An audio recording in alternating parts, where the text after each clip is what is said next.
ओम शांति।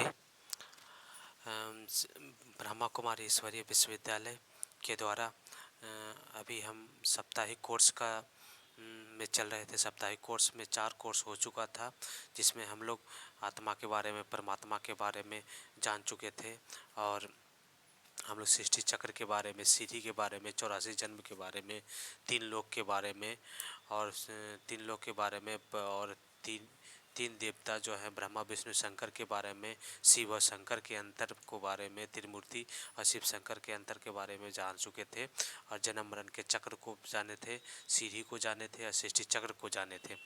तो अभी जो 5वें दिन का जो कोर्स है, उस कोर्स में आज हम लोग जानेंगे राजयोग के बारे में। सबसे पहले जानेंगे कि मेडिटेशन के बारे में, राजयोग के बारे में कि राजयोग कैसे करना चाहिए और किस तरीके से करना चाहिए और राजयोग है क्या। तो सबसे पहले जानते हैं कि राजयोग क्या है। तो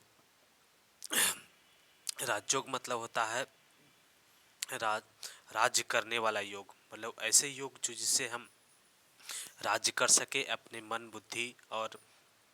बुद्धि संस्कार पर और अपने कर्मेंद्रियों पर, 5 कर्मेंद्रियों और 5 ज्ञानेंद्रियों पर राज कर सके, और उसे करने वाले योग को राजयोग कहा जाता है। एक योग होता है जो शारीरिक योग होता है।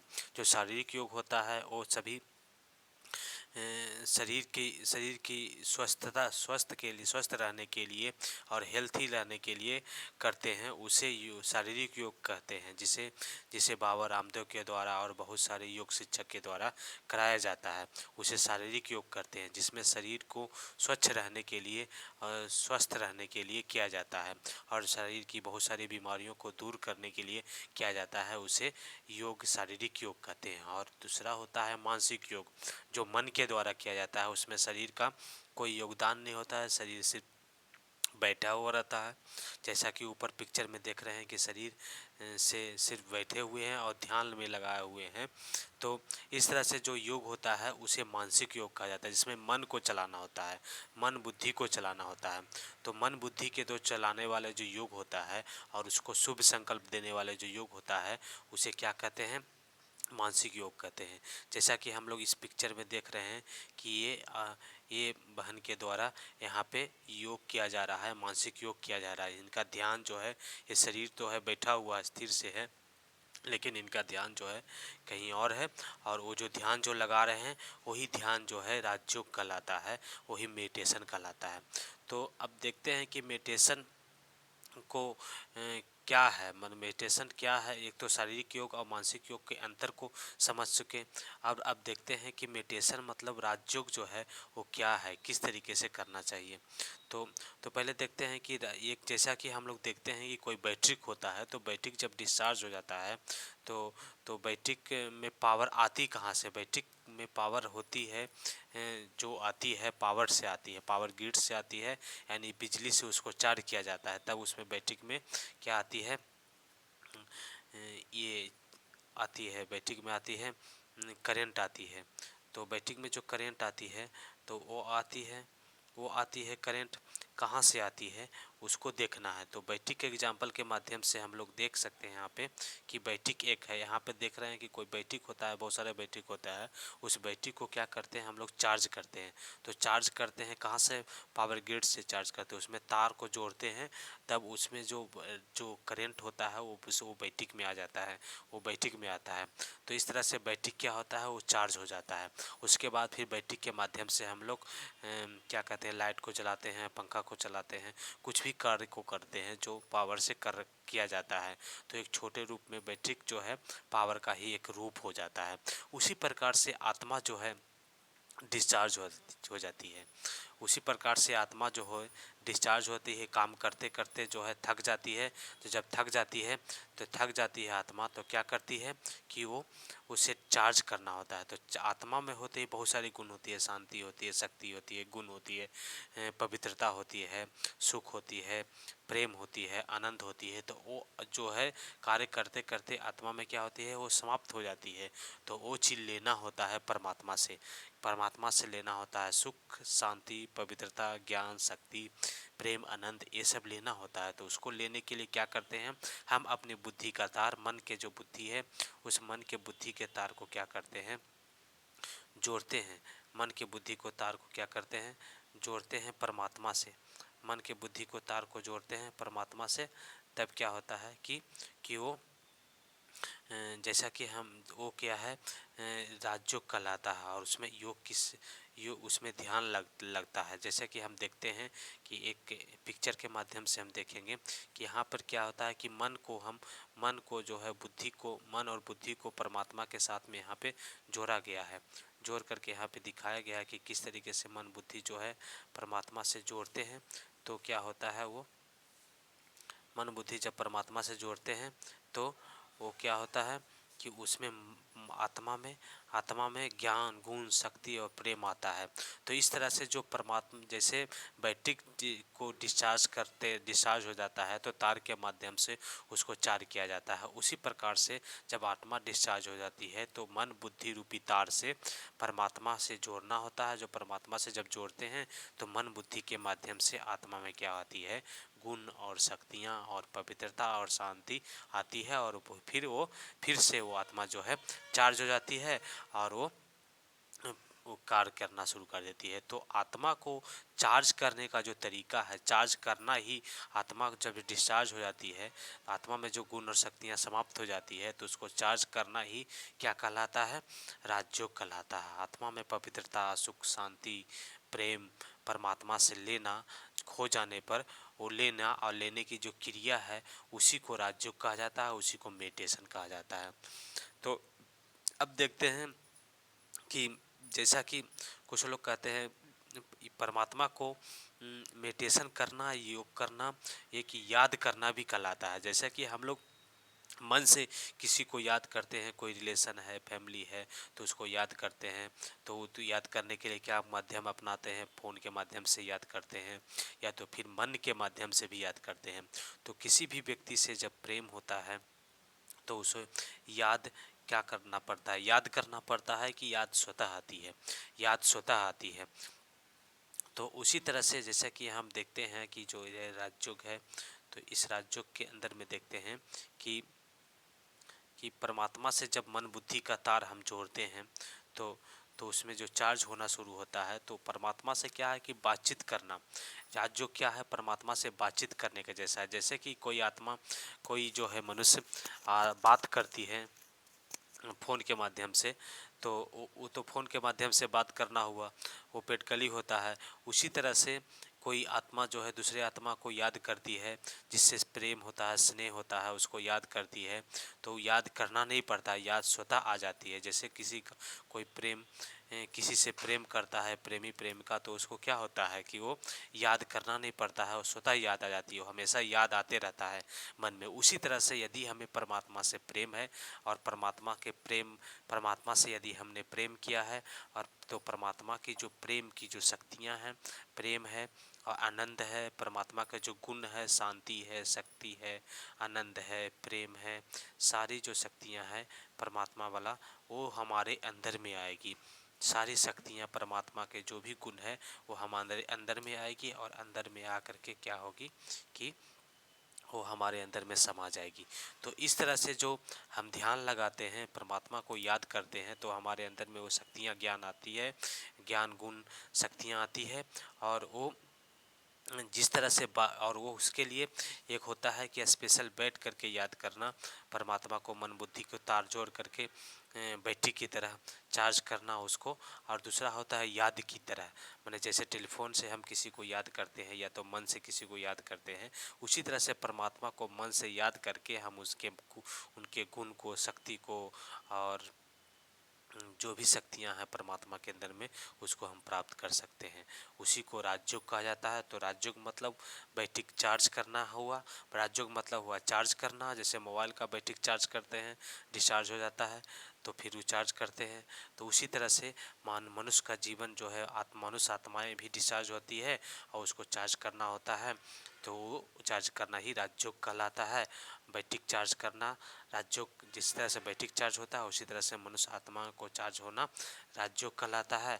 और जिस तरह से बातचीत करना और स्वतः याद आ जाना किसी व्यक्ति को, एक दूसरे व्यक्ति को, उसी तरह से परमात्मा को याद आना और उसे याद करना ही राजयोग कहलाता है।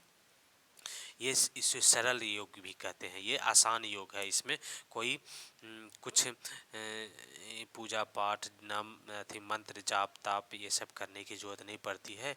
और इस याद को जो है हम कहीं भी रह के कोई भी काम करते हुए भी याद कर सकते हैं, और काम में फुर्सत मिले तो बैठ के भी याद कर सकते हैं।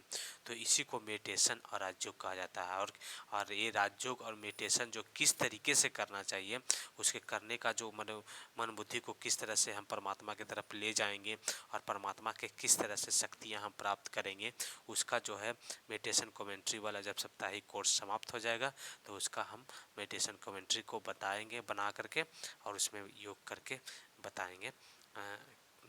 2 मिनट 5 मिनट का योग करके आप लोग को बता देंगे, क्लियर कर देंगे। उसके बाद फिर आप देखते हैं कि जब हम योग करते हैं तो योग करने से क्या क्या प्राप्तियां होती है। योग करने से क्या क्या प्राप्ति होती है उसको देखना है। देखते हैं कि योग करने से अष्ट शक्तियाँ की प्राप्ति होती है। योग करने से फ़ायदा क्या होता है। अब तो योग तो राजयोग तो हम लोग जान गए कि किस तरीके राजयोग क्या है और किस तरह से किया जाता है, और राजयोग को किस तरह से करना चाहिए। तो राजयोग करके बताएंगे, ये मेडिटेशन करके बताएंगे जो लास्ट जब कोर्स समाप्त होगा तब। और अभी जो हम बताने जा रहे हैं कि अष्ट शक्तियाँ के बारे में, कि राजयोग से जो है 8 शक्तियाँ प्राप्त होती है। वो 8 शक्तियाँ कैसे प्राप्त होती है वो देखना है कि राजयोग से क्या होता है। राजयोग जब करते हैं तो उससे समेटने की शक्तियाँ प्राप्त होती हैं। जैसे एक बिस्तर को कोई समेट देता है और उसे बिछा देता है, यहाँ पे हम बिस्तर को देखेंगे कि बिस्तर को समेट देते हैं और बिछा देते हैं। उसी तरह से मन बुद्धि को हम लोग समेट सकते हैं और बिछा सकते हैं। तो ये राज्यों के द्वारा अष्ट शक्तियाँ की प्राप्ति होती है। उसके बाद फिर देखते हैं राज्यों के द्वारा सहन शक्ति की प्राप्ति होती है। राजयोग जो मेडिटेशन जो करता है उसमें सहन करने की शक्तियाँ आ जाती है। जैसे कि एक वृक्ष जो है उसमें फल लग जाता है तो क्या होता है कि वो झुक जाता है। उसमें कितना भी पत्थर मारते हैं तो क्या होता है कि वो फल ही देता है। उधर ऊपर से फल ही गिरता है। कितना भी पत्थर मारेंगे तो वो पेड़ पत्थर नहीं मारेगा बल्कि वो फल ही गिरेगा। तो इस तरह से राजयोग से क्या होता है कि हमें से सहन करने की शक्तियाँ प्राप्त होती है। उसके बाद फिर समाने की शक्तियाँ, जैसे नदी जो है सागर में समा जाती है, उसी तरह से जो हमें राज्यों के द्वारा एक दूसरे में एडजस्ट करने की शक्तियाँ होती है, समाने की शक्तियाँ प्राप्त होती है। उसे कहते हैं समाने की शक्तियाँ। ये राज्यों के माध्यम से ही संभव होता है। जैसे और उसके बाद फिर होते हैं परखने की शक्तियाँ। यहाँ पर देखते हैं कि जब हम कोई धातु को लेके जाते हैं सुनार के पास में तो देख करके ही बता देता है कि ये सोना का है या तांबा का है या पित्तर का है या चांदी है। देख करके या कसौटी पे कस करके बता देता है। उसी प्रकार से राज्यों के द्वारा हमें कोई दूसरे व्यक्ति को पहचानने का शक्तियाँ प्राप्त होती है। हम उस किसी व्यक्ति को देख करके ही पहचान सकते हैं कि वो व्यक्ति जो है किस टाइप का है, उसका क्या नेचर है, उसका भाव क्या है, उसका विचार क्या है। तो इस तरह से राज्यों के द्वारा अशक्तियाँ प्राप्त होती है। उसमें एक शक्ति जो है परखने की शक्तियाँ हैं। ये परखने की शक्तियाँ हैं। उसके बाद फिर आगे देखते हैं निर्णय करने की शक्तियाँ। राज्यों के द्वारा जो होता है, जब हम मेडिटेशन करते हैं तो उसके द्वारा हमें निर्णय करने की शक्तियाँ प्राप्त होती है। जैसे तराजू पर कोई भी सामान को रखते हैं तो तौल देता है, तौल के बता देता है कि कितना वजन है और कि कितने किलो का है, कितना वजन है। तो उसी प्रकार से हमें किसी भी समस्या में, किसी भी मैटर पे, किसी भी बात पे निर्णय करने की शक्तियाँ जो होती है प्राप्त होती है राज्यों के माध्यम से। उसके बाद फिर आगे देखते हैं कि यहाँ पे सामना करने की शक्ति। जब मनुष्य के जीवन में बहुत सारी संकट परिस्थिति आती है तो संकट परिस्थिति आती है तो क्या होता है कि वो उसको सामना नहीं कर पाते हैं, उसे कष्ट होता है सामना करने में। बहुत सारे लोग इसको न सामना कर करके आत्महत्या तक भी कर लेते हैं, और बहुत सारे लोग डूब करके किसी प्रकार से अपनी जान को गंवा देते हैं, और बहुत सारे लोग उसमें गुस्से में आ जाते हैं और सहन नहीं कर पाते हैं। तो राजयोग से क्या होता है कि मनुष्य के अंदर में जब यहाँ तक कि मृत्यु जैसी भी जब समस्या आ जाए, किसी प्रिय व्यक्ति का मृत्यु भी हो जाए तो फिर भी वो व्यक्ति हंसते हंसते उसको सामना कर लेता है। इसे राजयोग कहा जाता है। इसे राजयोग की शक्तियाँ प्राप्त होती है। राजयोग करने से ये शक्तियाँ प्राप्त होती है। तो उसके बाद फिर देखते हैं कि सामना करने की शक्ति। यहाँ पे जो दिखाया गया, हाथ दिखाया गया है, माने सहयोग की शक्ति। सहयोग की शक्ति जैसे कि यहाँ दिखाया गया है कि गोवर्धन पर्वत को उठाया गया था एकक अंगुलियों के सहयोग से। उसी प्रकार से हम लोग क्या करते हैं, राज्यों के द्वारा सहयोग करने की शक्तियाँ प्राप्त होती है। हम राज्यों के माध्यम से किसी को भी सहयोग करके, हम किसी भी काम में सहयोग करके, दूसरे को सहयोग करके हम आगे बढ़ सकते हैं, और उसका दूसरे को सहयोग करके हम भी आगे बढ़ सकते हैं और दूसरों को भी आगे बढ़ा सकते हैं। ये सहयोग करने की शक्तियाँ प्राप्त होती है राजयोग के माध्यम से। उसके बाद फिर देखते हैं कि कछुआ जिस तरह से अपने शरीर को विस्तार करने की शक्ति, विस्तार और संकीर्ण करने की शक्ति, जैसे कछुआ अपने शरीर को विस्तार कर लेता है और संकीर्ण कर लेता है, उसी तरह से हम अपने मन बुद्धि को विस्तार कर सकते हैं और संकीर्ण कर सकते हैं। इस तरह से विस्तार करने और संकीर्ण करने की शक्तियाँ प्राप्त होती है हमें राजयोग के माध्यम से। तो इस तरह से हम देखते हैं कि हम मेडिटेशन जब करते हैं तो मेडिटेशन से हमें बहुत बहुत बड़ी प्राप्ति होती है, 8 शक्तियाँ की प्राप्ति होती है। तो इसे 8 शक्तियाँ जो है राजयोग के माध्यम से ही प्राप्त होती है। उसके बाद फिर ये जो प्राप्तियाँ होती है, इसके अलावा में जो प्राप्तियाँ होती है, और राजयोग के स्तंभ के बारे में जानना है कि राजयोग स्तंभ क्या है। राजयोग का स्तंभ क्या है? राजयोग का स्तंभ है, माने राजयोग अगर हमें करना है, योग करना है अच्छी तरह से, तो उसके लिए क्या उसका स्तंभ है, मतलब उसका क्या आधार है, ताकि हम एक सच्चा योगी जीवन जी सके और योग अच्छा से लग सके और हम अच्छे से योग कर सकें। तो उसके लिए जो आधार है वो है ज्ञान।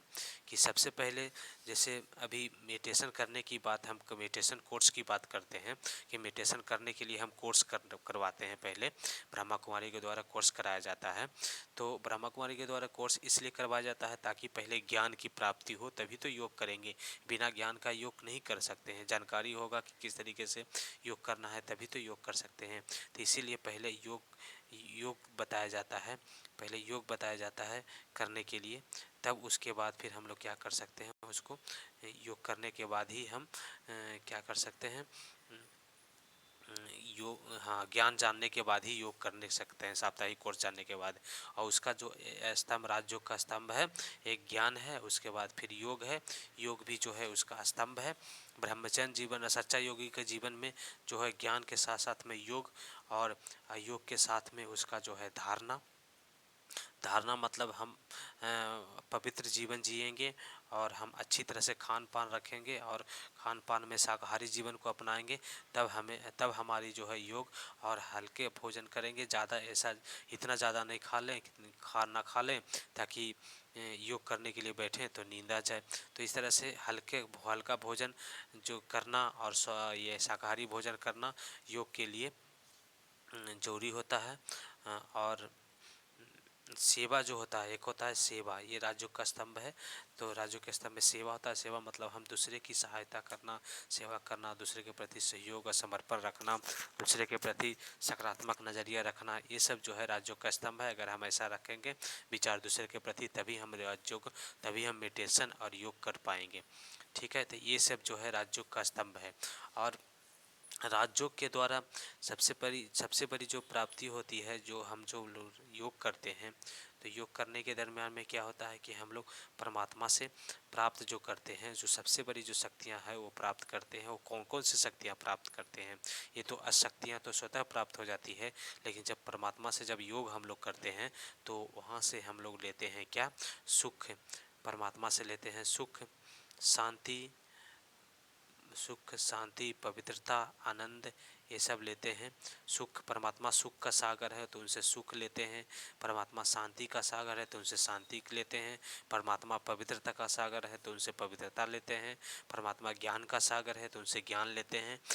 परमात्मा शक्ति का सागर है तो उनसे शक्ति प्राप्त करते हैं। परमात्मा प्रेम का सागर है तो उनसे प्रेम प्राप्त करते हैं।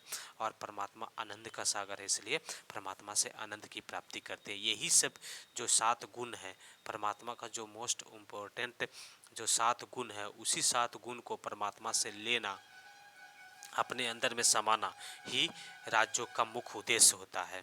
और इसी कारण से मेडिटेशन और राजयोग किया जाता है, ताकि हमारे अंदर में वो गुण आए, ताकि हमारे जीवन में सुख शांति और पवित्रता की प्राप्ति हो।